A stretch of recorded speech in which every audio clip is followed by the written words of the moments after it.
Subscribe कीजिए आपके अपने YouTube channel education for CBSE को और बेल आइकन को दबाइए ऐसे ही वीडियोस देखने के लिए। तो आ गए हैं आप तो प्यारे बच्चों।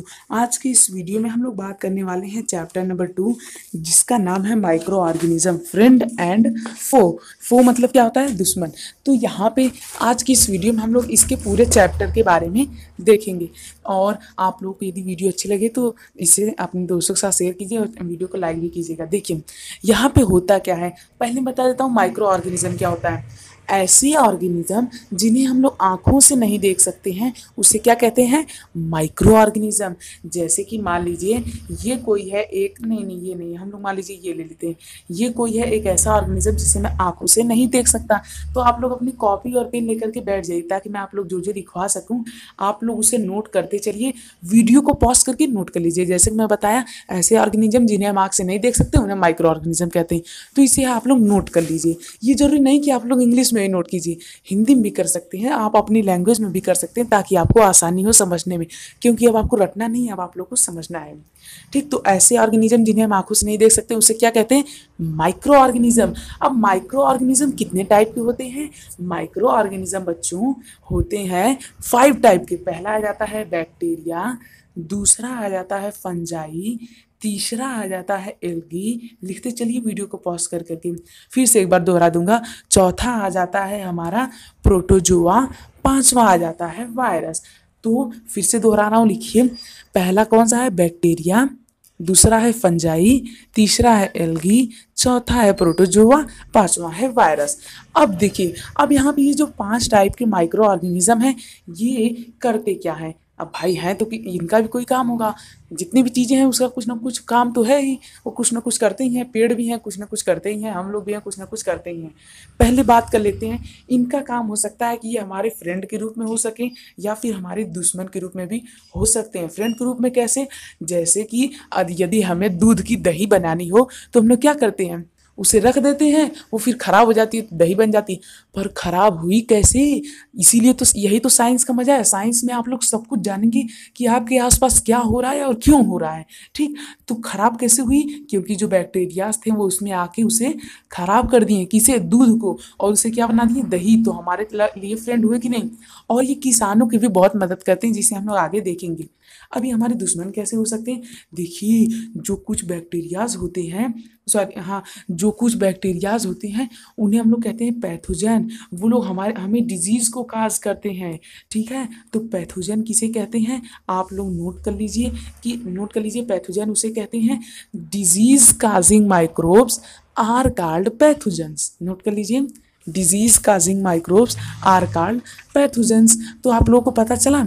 अब हम लोग बात ये करते हैं कि थोड़ा थोड़ा देखिए सभी के बारे में जान लेते हैं। पहले जानते हैं हम लोग किसके बारे में? बैक्टीरिया के बारे में। बैक्टीरिया जो होते हैं, लिख लीजिए, बैक्टीरिया पहली पॉइंट, ये क्या होते हैं? सिंगल सेल होते हैं, यानी यूनिसेलुलर होते हैं। अब इसका क्या मतलब हुआ? इसका ये मतलब हुआ कि इनमें सिर्फ एक ही सेल होती है। सेल क्या होती है? सब कुछ बताऊंगा। सेल होती है smallest unit of fundamental life, यानी कि हमारे लाइफ की फंडामेंटल यूनिट और स्मॉलेस्ट यूनिट क्या होती है? सेल होती है। जैसे मान लीजिए कि ये एक ईटा है, ईटा को मैंने 2 भाग कर दिया, अब इसका मैंने भाग कर दिया, फिर इसका मैंने तोड़ दिया, फिर इसे मैंने तोड़ दिया, तो इससे जाते जाते आप लोग को एक सबसे छोटी यूनिट मिलेगी। उसी को हम लोग क्या कहते हैं? उसी को हम लोग कहते हैं स्मॉलेस्ट यूनिट। तो हमारे बॉडी की जो स्मॉलेस्ट यूनिट है उसे हम लोग क्या कहते हैं? सेल कहते हैं। तो बैक्टीरिया किससे बना होता है? खाली एक सेल से बना होता है। नोट करते चलिए सभी पॉइंट्स को और बहुत ही ध्यान से सुनिए। अब ये जो बाकी बचे के 4 हैं इन्हें हम पढ़ेंगे आगे। तो प्यारे बच्चों, अब तक हमने क्या देख लिया था? अब तक हमने सब कुछ देख लिया था। अब हम लोग क्या पढ़ेंगे? फंजाई के बारे में, दूसरी बात एल्गी के बारे में, तीसरी बात प्रोटोजोआ के बारे में, और चौथी बात किसके बारे में बच्चों पढ़ेंगे? वायरस के बारे में। तो जो हमारे फंजाई होते हैं वो क्या होते हैं? फंजाई भी क्या होते हैं? यूनिसेलुलर होते हैं। अब यूनिसेलुलर क्या होता है ये तो मैंने आपको अभी अभी बताया है, एक बार फिर से रिवाइज करवा देता हूँ। जो यूनिसेलुलर होते हैं वो एक सेल से बने होते हैं। अब सेल क्या होती है? सब कुछ नोट करते चलिए वीडियो पॉज कर करके। सेल वो होते हैं जो कि हमारे शरीर की सबसे छोटी यूनिट होती है। क्लियर। तो फंजाई में पहली पॉइंट लिख लीजिए कि ये कॉपी और पेन लिए है ना, हाँ तो कॉपी और पेन ले लीजिए, जो जो आपको लिखाऊंगा उसे लिखते चलिएगा। देखिए फंजाई क्या होते हैं, यूनिसेलुलर होते हैं और ये किस पे डिपेंड करते हैं, डिकेइंग मैटर यानी सड़े हुए चीज़ों पे ये डिपेंड करते हैं। आपको 2 पॉइंट है जो कि आपको याद रखनी है। बात करते हैं एल्गी के बारे में, लिख लीजिए एल्गी। एल्गी भी यूनिसेलुलर का बना होता है, तो वीडियो को पॉज करके लिख लीजिए मेड अप ऑफ यूनिसेलुलर, या फिर हिंदी में भी लिख लीजिए, वो भी आपके लिए सूटेबल है ताकि आप लोग अच्छे समझ सकें। और ये किस पे, ये कहाँ रहते हैं, ये जनरली पाए जाते हैं वाटर में। तो एल्गी का पहला पॉइंट क्या है, यूनिसेलुलर। दूसरा पॉइंट है found in water, generally found in water. तो इसके बाद बात करते हैं प्रोटोजोआ की। प्रोटोजोआ भी यूनिसेलुलर होता है और ये कहाँ पाया जाता है, नहीं ये अपना फूड अपने से नहीं बना सकता। लिख लीजिए it can not make its food itself, यानी कि ये अपना फूड अपने से नहीं बना सकता। लिखते चलिए वरना सब कुछ भूल भाल जाएंगे। अभी मैं रिवाइज भी कराऊंगा, टेंशन मत लीजिए। तो वायरस क्या होते हैं, वायरस सभी माइक्रो ऑर्गेनिज्म से स्मॉलेस्ट होते हैं। वायरस सभी माइक्रो ऑर्गेनिज्म से स्मॉलेस्ट होते हैं। और दूसरी बात वायरस के बारे में कि वायरस जब तक, ध्यान से बहुत इंपॉर्टेंट, वायरस जब तक किसी भी ऑर्गेनिज्म के यदि अंदर रहता है तो लिविंग रहता है, बाहर रहता है तो नॉन लिविंग रहता है। फिर से समझा दे रहा हूँ। मान लीजिए कि ये कोई एक ह्यूमन है, अब इसके अंदर यदि वायरस रहेगा तो वो लिविंग रहेगा। अब यदि मान लीजिए इन्वायरमेंट हमारे बाहर का, तो यहाँ पे वायरस क्या रहेगा, नॉन लिविंग रहेगा। तो एक बार अब मैं सभी को फिर से समराइज कर देता हूँ। पहले हमने क्या पढ़ा था, बैक्टीरिया के बारे में। बैक्टीरिया की खास बात, ध्यान से अब खाली सुनिए, लिख लिए ना, अब खाली सुनिए। बैक्टीरिया क्या होते हैं, सिंगल सेल होते हैं और वायरस से बड़े होते हैं। और बात करते हैं फंजाई। फंजाई क्या होते हैं, वो भी सिंगल सेल के होते हैं और क्या होते हैं, वे जनरली डिपेंड करते हैं डिकेइंग मैटर यानी सड़े गले चीज़ों पे। एल्गी क्या होते हैं, ये भी सिंगल होते हैं लेकिन वाटर में रहते हैं। प्रोटोजोआ क्या होता है, ये भी सिंगल रहते हैं लेकिन ये अपने से अपना खाना नहीं बना सकते।